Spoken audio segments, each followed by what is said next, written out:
Mark Zuckerberg was a Harvard freshman with a gift for computer programming.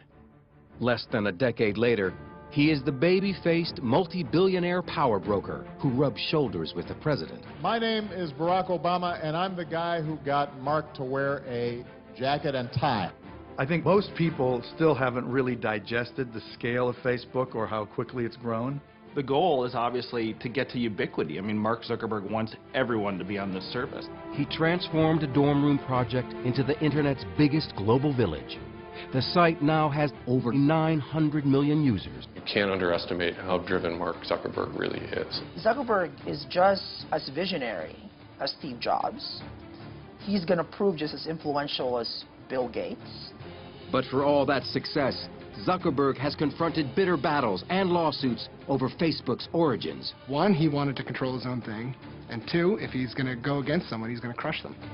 We spent 3 months working with Mark, being essentially led on. We were all blindsided. We had no idea that he was working on a competing product. He has waged an all-out war on his biggest competitors. Facebook and Google's relationship is pretty simple. They just don't like each other. And Zuckerberg has come under fire for pushing the limits on user privacy. Users have less control over private information. They don't fully know how their information is being shared. He's not dealing with just a piece of technology. He's dealing with people and their behavior. And in many ways, he's doing it on the fly. They have amassed this humongous database of information about us because we trusted them. So the question is, should we still trust them?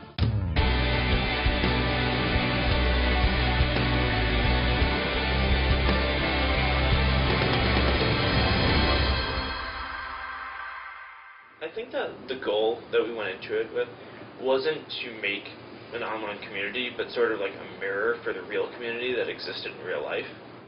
Mark Zuckerberg. We think we know him because we've seen his life unfold in the Oscar-winning movie The Social Network. The portrait was unsparing, a super geek, intense, cutthroat, brilliant, and socially crippled. I don't understand. Which part? But was it accurate? He's always had friends. He's a pretty social guy. I think the last time I checked, 879 friends on Facebook. This is the real Mark Zuckerberg in rarely seen footage shot at Facebook's first corporate headquarters by young filmmakers in 2005. What are we celebrating, Mark? It's got 3 million users. 3 million users. Yeah. And how long has Facebook been around? Not that long. A little more than a year. Like a little more than a year. At this point, yeah. While Zuckerberg pushes the envelope on user privacy, he opted out of participating in this program. In 2004, at the age of 19, he created Facebook. Today, the 28-year-old CEO has accumulated a net worth estimated at $15.5 billion. Mark's mission from the beginning was about connecting people, and it was clearly based on this theory that if the world were more connected, it would be a better place. But there's a lot of surprises when you really dig deep into the story of Facebook. The biggest single surprise is the peculiar and tenacious personality of Mark Zuckerberg and the depth of his convictions and his consistency. Born in 1984, he grew up in the Hudson River town of Dobbs Ferry, a bedroom community north of New York City. David Kirkpatrick spent 2 years researching a book about Zuckerberg and Facebook called The Facebook Effect. He comes from an unbelievably supportive family in which he's the only son, and he has 3 sisters. So he was kind of the prince, and in fact, I think his parents called him the prince, and he was treated accordingly. So this is a guy without any problem of self-confidence. Computer savvy from the start, Zuckerberg taught himself the complicated computer language C++, and by 9th grade had created a digital version of the board game Risk. Journalist Jose Antonio Vargas interviewed Zuckerberg for his New Yorker magazine profile. He actually created a thing called ZuckNet, which is an internal instant messaging system for the family so the computers could talk to each other. I mean, that's kind of the kid he was. When he got sort of tired of his local high school, he decided to go to Exeter prep school, really because he just wanted more challenge. It was at the exclusive Exeter Academy that Zuckerberg and his friend Adam D'Angelo created a music website called Synapse. It was intended to anticipate what your preferences might be. And it was very, very popular. Even before he started Facebook, he was fending off offers from Microsoft and others to buy Synapse for well over $1 million. Like a tech world version of an all-star athlete, big-name companies wanted to recruit him right out of Exeter. Again, Zuckerberg was unimpressed and chose instead to enter Harvard in 2002, where it wasn't long before he got himself in trouble. Zuckerberg hacked into the school's computers to collect images of students. Nicholas Carlson is deputy editor at BusinessInsider.com. You can sort of tell that he's a little bit of a troublemaker. He creates something called Face Mash his first year in Harvard, and it's a sort of hot or not for the Harvard community. And then it maintained an entire list of Harvard students and which ones were the most attractive, ranking them by hotness. Ellen McGirt interviewed Zuckerberg for Fast Company magazine. Face Mash worked in kind of a little bit of an icky way. It made people upset. Obviously, people felt mocked or exposed, and it was one of the first big experiences that Mark had with the privacy issues of the masses. Under pressure, Zuckerberg shut down the site. The Harvard Administration Board charged him with breaching security, violating copyrights, and violating individual privacy. But by then, Face Mash was a campus sensation. Zuckerberg had seen his future. At the same time of getting trouble for building this mischievous web tool, he built a mischievous web tool that was really popular. I imagine that he had a couple of sleepless nights worrying about how bad this thing was going to be, and was relieved when it all blew over, but was also incredibly curious about what he could then make next. If you're a genius with genius friends sitting in a dorm room, suddenly the world looks like a big, happy, open place if you can just get into that database. At the time, the technology landscape was changing dramatically. Brad Stone is a senior writer at Bloomberg Businessweek. The internet was really a much different world back in 2004. Friendster really demonstrates that a social network needs to have technical chops. The site goes down all the time, it's unreliable. MySpace also, it's full of ads, it's very distracting. It also begins to have technical instability. At Harvard, Zuckerberg met classmate and future business partner Eduardo Saverin. Author Ben Mesrick is one of the few to have interviewed Saverin about the early days of Facebook. Eduardo met Mark Zuckerberg in an underground Jewish fraternity. The underground scene at Harvard, you know, these were not really fun events. These were kind of strange little social settings, really bad parties, mostly all guys. And so Eduardo and Mark met in this scene, and they became friends pretty quickly because they were both kind of outsiders. Face Mash got Zuckerberg noticed by 3 insiders. Upperclassmen building a social networking site called Harvard Connection, Olympic rowers and twins Cameron and Tyler Winklevoss, with partner Divya Narendra. Harvard Connection was an idea that I'd come up with when I was a junior in college. This was at the end of 2002. The team had been building the site for nearly a year. 2 of their original programmers had moved on, and they desperately needed a new partner. The 3 of us are not computer programmers by trade or practice. We did need an actual programmer to write the actual hard lines of code, and we thought Mark was that guy. The trio reached out to Zuckerberg. He was enthused, excited, and clearly his eyes were lighting up. What happened next sparked a furious battle over how Facebook was actually created. The details unfold in email exchanges between Zuckerberg and the Harvard Connection team. At first, Zuckerberg appeared eager. I read over all the stuff you sent, and it seems like it shouldn't take too long to implement. So we can talk about that after I get all the basic functionality up tomorrow night. Then, Zuckerberg began to delay the project. December 4th. Sorry I was unreachable tonight. I just got about 3 of your missed calls. I was working on a problem set. December 10th. The week has been pretty busy thus far, so I haven't gotten a chance to do much work on the site or even think about it, really.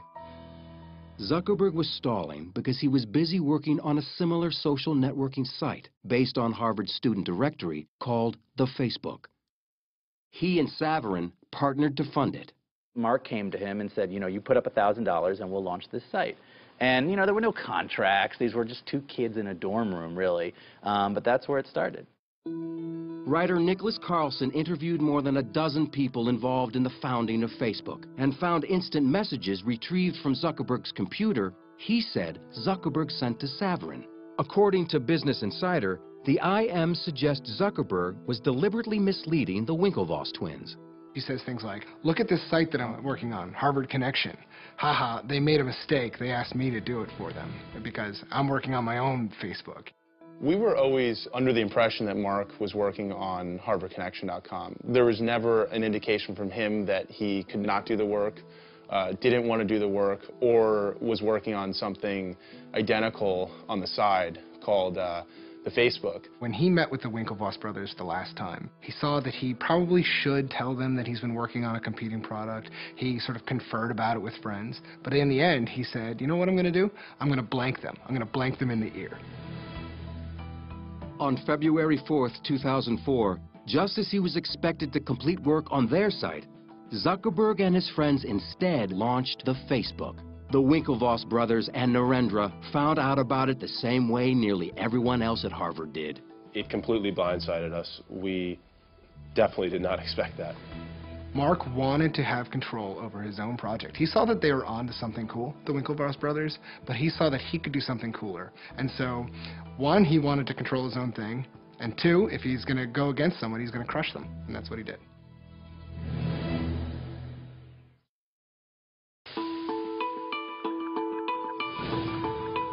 Mark Zuckerberg's new Harvard-based social networking site, the Facebook, was mired in controversy from the start. Just days after he launched it in February of 2004, the Winklevoss twins and Divya Narendra sent him a letter to cease and desist. In a nutshell, our complaint against Mark Zuckerberg is fraud, unjust enrichment, and breach of contract. Zuckerberg responded with a letter denying any wrongdoing, claiming his site was a separate venture and used none of the same code. The Winklevoss twins and Narendra would later appeal a $65 million settlement with Facebook. They lost in federal court, but that settlement could now be worth $200 million. But none of the vicious legal wrangling slowed the incredible momentum of the Facebook. At that point, my roommates were kind of like, you know, this is pretty cool. Like, I bet this would work at other schools. So we launched it at Columbia, Yale, and Stanford. And within a couple of weeks, each of those three schools also had thousands of users. So we're like, all right, this is pretty sweet. Like, let's just go all out and see how many schools we can launch this at as quickly as possible. About this point in time, they started to take meetings with venture capitalists and with bigger advertisers, and this is all kind of Eduardo's doing. They got a pretty early deal with Visa, and they had a deal with American Express. They had a number of advertisers that came and went. Then record companies started getting interested, and they began to get some pretty good revenue from the music industry. Enter Sean Parker, who had his own connection to the music business. On a trip to New York, Zuckerberg and his partner, Eduardo Saverin, had dinner with the 24-year-old co-founder of Napster. A seasoned entrepreneur and a truly creative individual, an extraordinarily interesting person who had worked his way into a network in the Valley that is just to die for, particularly at that point. For Zuckerberg, Parker was a hero and a role model. Partner Saverin didn't agree. Eduardo did not think highly of Sean from the very beginning. He thought that Sean was a snake oil salesman, that they didn't need Sean, that Sean talked a big game but was living out of a duffel bag and had been kicked out of 2 companies. In the summer of 2004, with Saverin remaining on the East Coast, Zuckerberg left Harvard. We came out to Palo Alto for the summer just to hang out because Palo Alto is kind of this mythical place where, you know, all the startups come from, and got ready to launch at another 150 schools when the year started. One of the things that Mark did that was very smart by going to Palo Alto was to actually enter the petri dish of entrepreneurialism, particularly for new technologies. Zuckerberg and his friends moved into a large frame house with a swimming pool, and he reconnected with Sean Parker, who later became Zuckerberg's roommate. He was the adult supervision. He's the guy who showed them how things are done in Silicon Valley. He's the one who showed them how to meet investors, how to negotiate with them, who to hire. Mark has told me stories of just all of the guys coding late at night around dining room tables and eating chicken McNuggets and cereal. And there's partying going on. Sean Parker is bringing them around to the different kind of cool Silicon Valley hotspots. And meanwhile, the website is growing astronomically fast. I mean, there's a 1 million-member party by December of that year. During this time, Parker gave Zuckerberg some shrewd advice he took to heart. He sort of looked at him and said, you need to be the founder of this thing, and you need to be the CEO forever. You know, you can't turn this over to investors. And Mark is able to negotiate a series of increasingly important investment deals that do two things. One, allow him enough operating cash to hire some of the smartest engineers in the business, and two, help him retain majority control in the company. But tensions began to grow with Zuckerberg's original partner, Eduardo Saverin, who remained on the East Coast. Eduardo felt that, he was the business head of the company and he was no longer being treated that way. Mark and Sean were taking meetings all over California. They were meeting with venture capitalists, and they were kind of ignoring Eduardo. He retaliated. Eduardo froze the bank accounts to try and get Mark's attention, and Mark and Sean began to sort of figure out a way to build the company without Eduardo. Zuckerberg responded and froze Saverin out. Eduardo was removed from the company masthead, and he essentially became a non-entity. He became a non-person. He was thrown out, and he became very upset.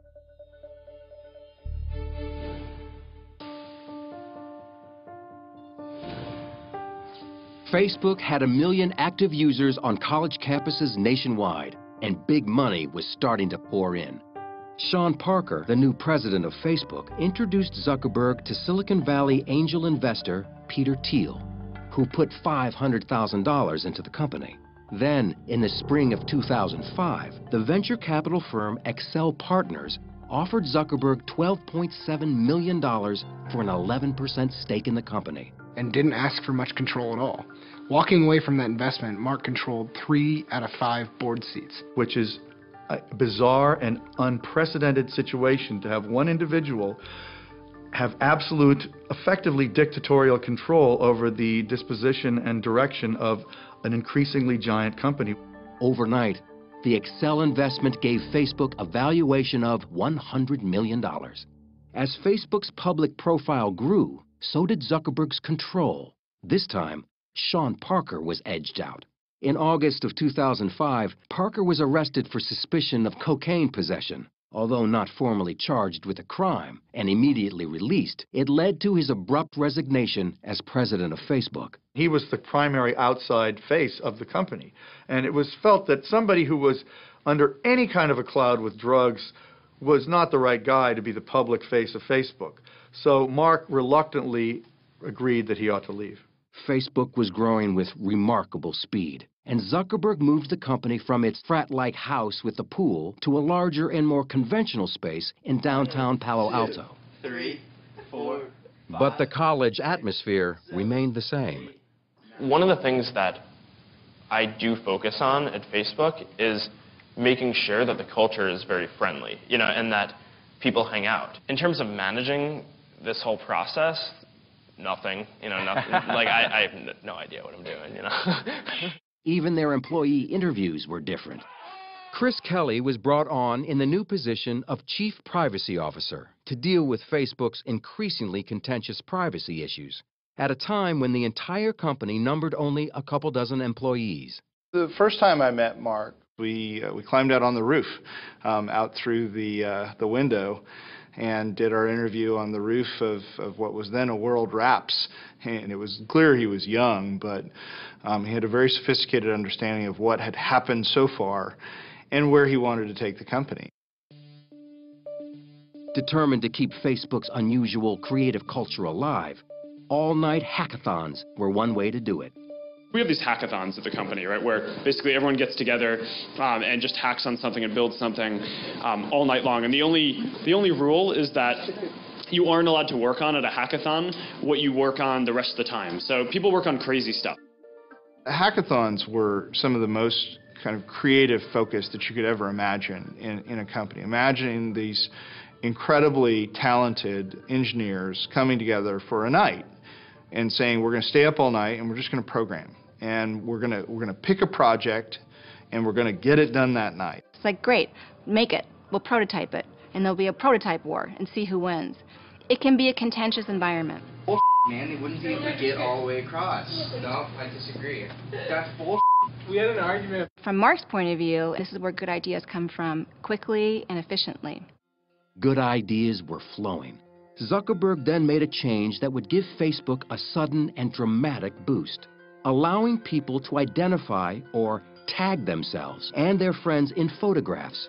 That was a huge, huge change that led to massive new use of Facebook, and photos became very rapidly by far the most used part of Facebook and became the single biggest driver of its growth.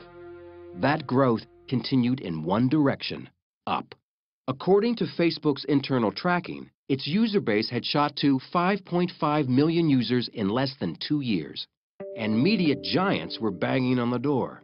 In 2006, Yahoo baited the 22-year-old Zuckerberg with an extraordinary offer, a buyout for $1 billion.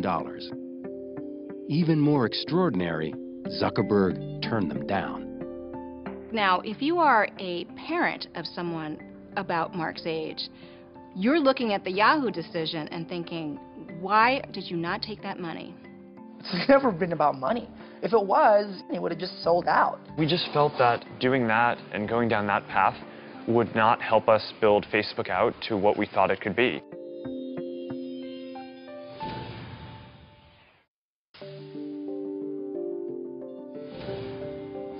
In 2006, Mark Zuckerberg rejected a $1 billion pitch from Yahoo when MTV pushed the ante even higher. Michael J. Wolff was CEO of MTV Networks. Mark had taken me on a walk around Palo Alto and shown me his apartment.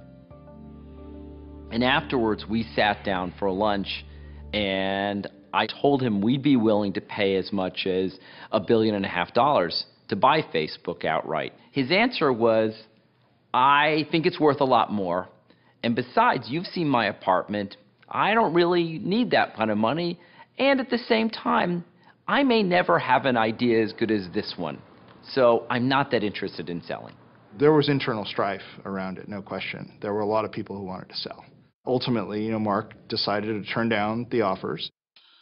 Zuckerberg wasn't ready to sell because he had some ideas that he thought would make Facebook even more popular. One of them was called Newsfeed, a kind of real-time wire service of updates about what users were up to. Newsfeed is what everybody is doing at that point, or what they're posting, what they're linking to, the world that they live in, which is really what a newspaper is, right? It's a living, breathing newspaper of people around you. But many Facebook users thought that newspaper sent out too much information and violated their privacy. 750,000 of them launched an online protest. To say that it was unpopular at first is a dramatic understatement. They were under siege at the office. They couldn't leave. They were surrounded by news trucks. Almost 10% of our user base at the time joined the Students Against Facebook Newsfeed group. Zuckerberg was forced to apologize. He wrote his apology note himself. It was probably a good learning experience. When Facebook changed some of the privacy controls, it was an overstep. I do think he takes those seriously, but I do think that he's willing to continue to overstep for the purpose of making a product that he wants to make. The apology was not a surrender. Zuckerberg was sure that users would get used to this new level of sharing, and he turned out to be right. After tweaking Newsfeed, it became one of the most popular elements of the Facebook experience. It just happened that the first time I ever met Mark was 2 days after that happened. And I can tell you, even though his members were in open revolt, he was not the slightest bit flustered. He had complete confidence that everything was going to work out all right. Zuckerberg decided it was time to take Facebook beyond its college roots and introduce it to the general public. The response was stunning. Membership doubled, shooting up to 12 million by 2006. Zuckerberg radically altered the Facebook experience again, when for the first time the 23-year-old CEO invited programmers from around the world to develop apps for Facebook. It was another turning point, expanding Facebook from an insular world of information to a platform. And it was like the gold rush. You open up this wonderful platform and in comes every kind of developer with every kind of idea, from video sharing to games to things that blink to things that turned into, ballerinos and hippos and just every kind of fun, wonderful thing. The platform companies or the operating system companies always do the best. I mean, think of Microsoft. It had this ubiquitous Windows platform, and all these other companies wrote programs for Windows. Facebook's really trying to create itself in that model. And in 2007, Microsoft itself entered the picture, this time with a deal Zuckerberg couldn't turn down. And for the first time, the world got a glimpse of what Facebook may really be worth. By the time people were finally getting used to the idea that anyone would pay $1 billion for Facebook, Microsoft comes along and pays $250 million for 1.6% of the company. It was outrageous. It valued the company at $15 billion. This took Facebook from a thing that a lot of people use to a thing that everyone was talking about, the $15 billion company. But for a $15 billion company, Facebook was only making a meager $30 million in profits. To remedy that, Zuckerberg announced a sweeping new advertising system in the fall of 2007. One part of it let companies set up their own Facebook pages and advertise using social ads. Lou Kerner covers social media and owns shares in Facebook. Social ads on Facebook are ads where they would say that your friends Meg and Ryan like Virgin America. And it turns out, not surprisingly, that when you see that your friends like a product, you're more likely to click on that ad. So social ads have been very successful on Facebook virtually from the beginning. But another part of Facebook's new advertising plan, Beacon, gave users far more than they wanted, and they let Zuckerberg know about it. Zuckerberg's made a lot of mistakes. The next mistake, which was a really big one, was Beacon. You go to a third-party e-commerce site and you buy something, and unless you tell it not to really quickly, it's going to go back and tell all your friends that you just bought a diamond engagement ring. And obviously, that sort of secret revealing can cause a lot of trouble. There was the great rallying cry that Facebook ruined Christmas because suddenly everyone's purchases were being broadcast to their entire network. Zuckerberg really tried to defend it for a while. It took him a while to realize how wrong it was. On December 5th, 2007, Zuckerberg made another apology. He had overreached yet again. But as with previous mistakes, it wouldn't really matter. Facebook was just too popular. And it wasn't long before Zuckerberg was loosening up the network's privacy controls one more time.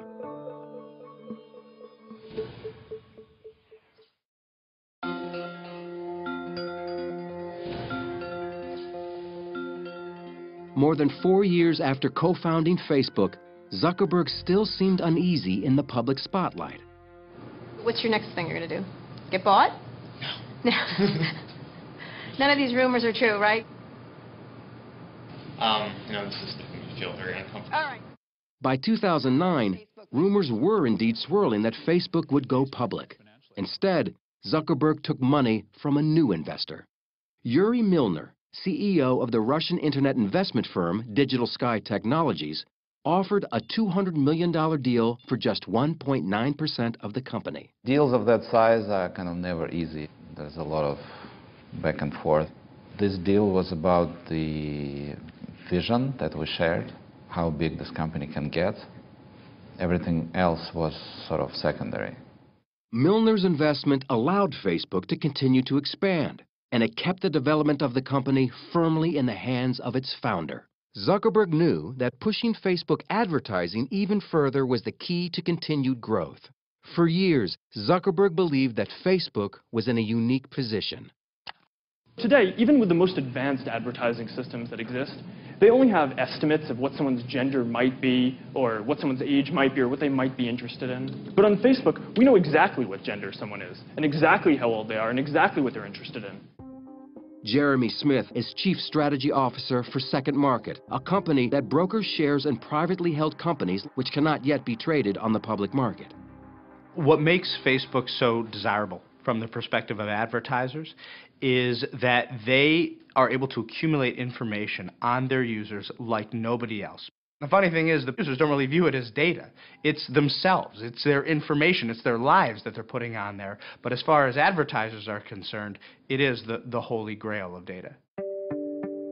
Pushing the boundaries of that holy grail of data was about to get Zuckerberg in trouble again. In December 2009, he revamped the privacy settings for Facebook's then 350 million users. Unless users individually restored their settings, previously private information was now available to everyone on the internet. Many people just sort of took that default and somewhat inadvertently allowed a lot of their information to become public. And many privacy advocates believe that they didn't explain that or disclose it sufficiently. A firestorm of complaints from users and consumer groups forced Zuckerberg to backtrack again, sparking concerns in Congress. We are here today to urge Facebook's creator and CEO, Mark Zuckerberg, to revisit this new policy as soon as possible. We believe Facebook should reverse its policy to begin exploring guidelines so users know upfront what's happening. Adding fuel to the fire was the surfacing of still more instant messages. Business Insider published messages they said showed a friend asking then college-aged Zuckerberg why people shared their emails with him. Zuckerberg's response was curt and profane. You know, I asked him point blank about it, and he was very embarrassed by the fact that he had sent these IMs. Less than 1 month later, he was put on the hot seat in a memorably awkward interview at the All Things Digital conference. Do you feel like you're violating people's privacy? You know, there were real learning points and turning points along the way in terms of building things. If I knew what I knew now then I hope I wouldn't have made those mistakes. But I can't go back and change the past. I can only do what we think is the right thing going forward. You know, anybody who's ever kind of doubted what Facebook is about or want to question his integrity, I mean, they can keep pointing back to that, right? To that instance of like, I can't trust that guy. That is going to be our check on him for as long as he remains CEO, you know, and in charge of that company. It's going to be like, okay, you're not that guy. Well, prove to us that you're not that guy. Chris Hufnagel, the director of privacy programs at the University of California, Berkeley, believes Mark Zuckerberg purposefully pushes the envelope on privacy. In most situations where a company does something that's unpopular, they have blowback. They lose the ability to do something.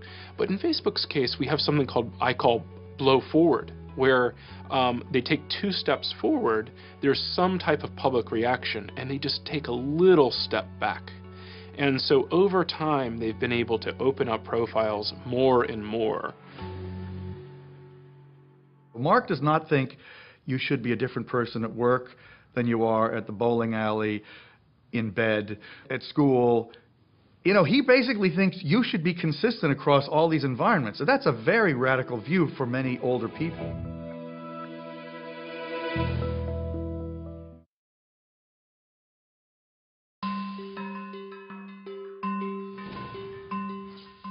By the time Mark Zuckerberg turned 25 in 2009, he had accumulated so much notoriety, wealth, and power that author Ben Mesrick had written a book about him and the founding of Facebook.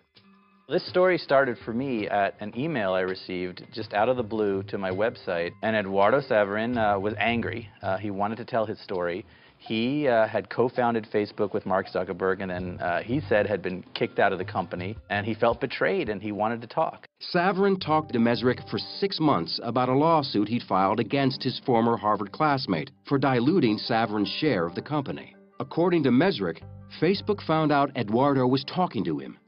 And they essentially settled with Eduardo. Nobody knows for sure what happened, but what I've heard is he got 5% of Facebook, and he had to sign an agreement that said he would never speak to Ben Mesrick again.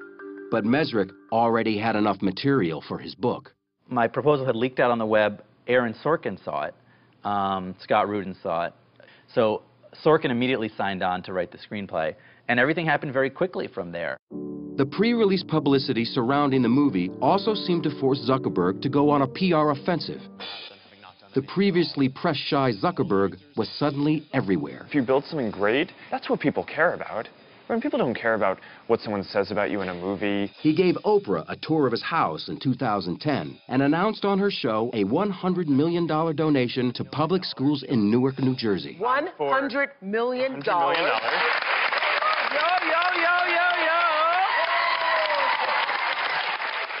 The social network opened in wide release on October 1st, 2010. People want to go on the internet and check out their friends, so why not build a website that offers that friends, pictures, profiles? I'm talking about taking the entire social experience of college and putting it online. Zuckerberg complained about his on-screen portrait as a ruthless, socially challenged power geek with no friends. He said there were factual errors in the script. They frame it as if the whole reason for making Facebook and building something was because I wanted to get girls or wanted to get into some kind of social institution. And I mean, the reality for people who know me is I've actually been dating the same girl since before I started Facebook. They just can't wrap their head around the idea that someone might build something because they like building things.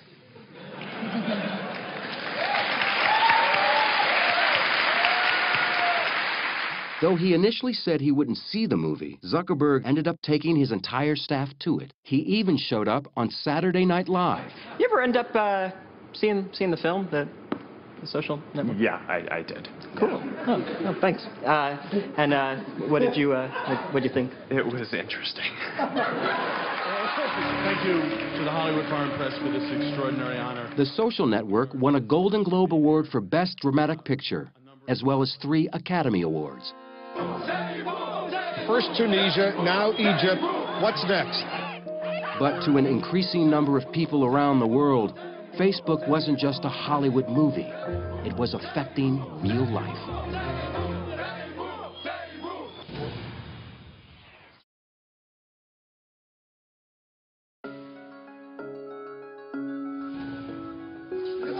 In late 2010, demonstrators started taking to the streets in Tunisia and later in Egypt to protest their repressive governments. By this time, more than 70% of Facebook's 500 million+ users lived outside the United States.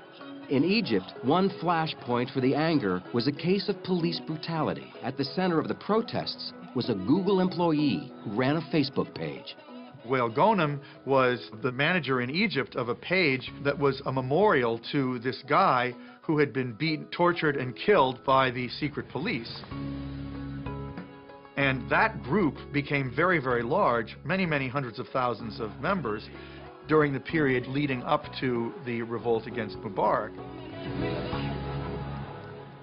Facebook expedited the ability of people to express their dissatisfaction, which clearly sped up the process of these revolts. The governments of Tunisia and Egypt fell. Protesters expressed their gratitude to Facebook on the streets. One named his newborn daughter Facebook. And Wael Ghonim sang the social networking site's praises on CNN. I want to meet Mark Zuckerberg one day and thank him. I'm talking on behalf of Egypt. This revolution started on Facebook when hundreds of thousands of Egyptians started collaborating content. You know, like we would post a video on Facebook. It would be shared by 50,000 people on their walls within a few hours. Facebook itself was very quick to try to distance themselves from that political activity. I mean, obviously, they supported it, but they don't really want to be seen as a tool of change because obviously Facebook wants to be active in regimes like China. They don't necessarily want themselves viewed as a tool of insurgency. Zuckerberg has taken on a personal goal that might help him with his mission to connect the world. He says he spends an hour a day studying Chinese, which could potentially help him gain 1 billion new friends. It's the fastest growing and the biggest internet market in the world. There are hundreds of millions of users, and his mission is incomplete if he's not in China. Mark Zuckerberg's power had never been greater, and once again, speculation grew that he would take his company public. Despite enormous pressure, Zuckerberg has been hesitant to pull the trigger and cash in. 100 years, 200 years from now, what's going to be more important? The money, right? Or the fact that he has had this kind of impact? Or the fact that he's, you know, executed and developed and helped evolve this thing that is more than just a technology site and it's more than just a website. And so I think that's why it's never been about money and it's never been about status. When companies go public, it's a tremendous strain on the management. And in fact, on top of all of that, when you go public, you open yourself up to even greater government scrutiny. Aware of that scrutiny, Facebook has amped up their presence in Washington with a team that includes several former White House aides and influential Capitol Hill insiders. Political official after political official will tell you, if you are absent from the debate, you're likely to be the person who kind of gets cut out. And so presence in that debate, particularly when Google and Yahoo and Microsoft and a number of other very large players are spending a lot on lobbying, is a mistake. Today, several Facebook founders, including Mark's friends and classmates, have left the company to start new ventures on their own. They've been dubbed the Facebook Mafia. But much of Silicon Valley talent is on their way in. Top programmers are leaving companies like Google to be a part of Zuckerberg's momentum. And Facebook and Google, the two internet behemoths, are competing in other ways. Ryan Single is a staff writer for Wired magazine. Facebook and Google's relationship is pretty simple. They just don't like each other. They're really, they're competing cultures. Facebook was sort of young, brash, wild, and Google is like, an algorithm company. Like, these are guys that, like, any problem, there's got to be a way that they can write a little algorithm that'll fix it. It's clear that Google missed the rise of social, and Eric Schmidt has admitted to being flat-footed around Facebook and around social. They've tried a number of things, most spectacularly the Buzz social network. That just hasn't worked. Then, in May of 2011, Facebook was embarrassed when it was revealed that they had launched a secret attack on Google. Facebook is doing damage control after revelations it hired a PR firm to plant negative stories about Google. Facebook claimed publicly it was not a smear campaign, but the exchange revealed just how vicious the competition has become. The whole Burstyn Marsteller flap was really just an in-your-face expression of the animosity that has sprung up not only between these two companies, but almost the personal Shakespearean drama that's playing out between Google and between Facebook, which frankly has a lot of former Google execs who would like nothing more than to supplant their former company. You can't underestimate how driven Mark Zuckerberg really is. He says his mission is to make the world more open and a better place. His mission is also to be number one, right? He wants to be, inscribed on granite above Bill Gates, I think. He is well on his way. Like Gates, another Harvard dropout, Zuckerberg is a fierce competitor. He moved quickly to vanquish rivals Google and Twitter with a stunning acquisition in April 2012. Instagram is off the market in an instant. Facebook likes the photo sharing app so much it's paying $1 billion for it in cash and shares ahead of its IPO. But the app is free and has little known revenue. Still, Facebook may need Instagram more than Instagram needs the money. Instagram has become a photo-sharing competitor and a social network all its own. It was considered a radical and defensive move. Facebook cannot take any chance that any other social network oriented toward photos could really get traction that would compare to theirs. And I think, so there's a preemptive quality to this. Also, I think almost certainly Google was interested and probably maybe forced Facebook to act now. 1 month later, Facebook finally went public in the largest IPO on record for an internet company, making Mark Zuckerberg a multi-billionaire. This is an awesome moment. The CEO in hoodie and sneakers retained tight control of his company with 57% of shareholder voting rights. Facebook has literally changed the world. We've moved from the country to the village to the town to Facebook. It's just getting started, too. I think it's just going to get bigger and bigger and bigger. For a site that's able to move from the dorm room to a site where, my 80-year-old mother and myself and my chiropractor and my third grade class all reunites on the site and we all have something to talk about, it's an achievement. Zuckerberg is just as visionary as Steve Jobs. He's going to prove just as influential as Bill Gates. But he's not dealing with a piece of gadget. He's not dealing with some program. He's dealing with our lives. He's dealing with our identities. So that's why I think we're all going to have to kind of keep him in check, in a way. We make decisions at Facebook not optimizing for, what is going to happen in the next year, but what's going to set us up to really be in this world where every product experience that you have is social, and that's all powered by Facebook.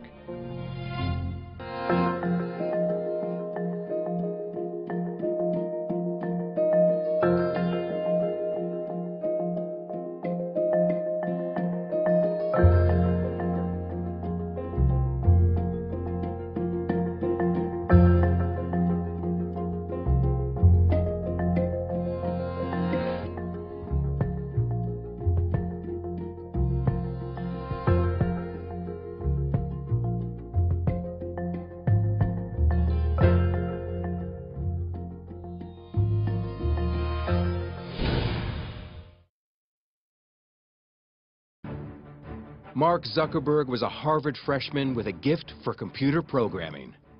Less than a decade later, he is the baby-faced, multi-billionaire power broker who rubs shoulders with the president. My name is Barack Obama, and I'm the guy who got Mark to wear a jacket and tie. I think most people still haven't really digested the scale of Facebook or how quickly it's grown. The goal is obviously to get to ubiquity. I mean, Mark Zuckerberg wants everyone to be on this service. He transformed a dorm room project into the internet's biggest global village. The site now has over 900 million users. You can't underestimate how driven Mark Zuckerberg really is. Zuckerberg is just as visionary as Steve Jobs. He's going to prove just as influential as Bill Gates. But for all that success, Zuckerberg has confronted bitter battles and lawsuits over Facebook's origins. One, he wanted to control his own thing. And two, if he's going to go against someone, he's going to crush them. We spent 3 months working with Mark, being essentially led on. We were all blindsided. We had no idea that he was working on a competing product. He has waged an all-out war on his biggest competitors. Facebook and Google's relationship is pretty simple. They just don't like each other. And Zuckerberg has come under fire for pushing the limits on user privacy. Users have less control over private information. They don't fully know how their information is being shared. He's not dealing with just a piece of technology. He's dealing with people and their behavior. And in many ways, he's doing it on the fly. They have amassed this humongous database of information about us because we trusted them. So the question is, should we still trust them?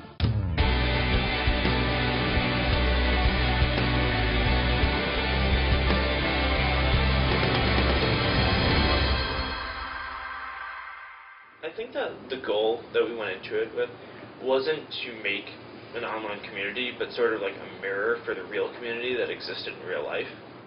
Mark Zuckerberg. We think we know him because we've seen his life unfold in the Oscar-winning movie The Social Network. The portrait was unsparing, a super geek, intense, cutthroat, brilliant, and socially crippled. I don't understand. Which part? But was it accurate? He's always had friends. He's a pretty social guy. I think the last time I checked, 879 friends on Facebook. This is the real Mark Zuckerberg in rarely seen footage shot at Facebook's first corporate headquarters by young filmmakers in 2005. What are we celebrating? Mark got 3 million users. 3 million users. Confidence. Computer savvy from the start, Zuckerberg taught himself the complicated computer language C++, and by 9th grade had created a digital version of the board game Risk. Journalist Jose Antonio Vargas interviewed Zuckerberg for his New Yorker magazine profile. He actually created a thing called ZuckNet, which is an internal instant messaging system for the family so the computers could talk to each other. I mean, that's kind of the kid he was. When he got sort of tired of his local high school, he decided to go to Exeter prep school, really because he just wanted more challenge. It was at the exclusive Exeter Academy that Zuckerberg and his friend Adam D'Angelo created a music website called Synapse. It was intended to anticipate what your preferences might be. And it was very, very popular. Even before he started Facebook, he was fending off offers from Microsoft and others to buy Synapse for well over $1 million. Like a tech world version of an all-star athlete, big-name companies wanted to recruit him right out of Exeter. Again, Zuckerberg was unimpressed and chose instead to enter Harvard in 2002, where it wasn't long before he got himself in trouble. Zuckerberg... And how long has Facebook been around? Not that long. A little more than a year. Like a little more than a year. At this point, yeah. While Zuckerberg pushes the envelope on user privacy, he opted out of participating in this program. In 2004, at the age of 19, he created Facebook. Today, the 28-year-old CEO has accumulated a net worth estimated at $15.5 billion. Mark's mission from the beginning was about connecting people, and it was clearly based on this theory that if the world were more connected, it would be a better place.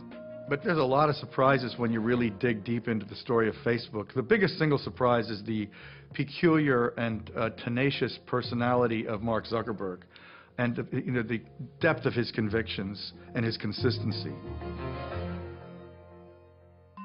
Born in 1984, he grew up in the Hudson River town of Dobbs Ferry, a bedroom community north of New York City.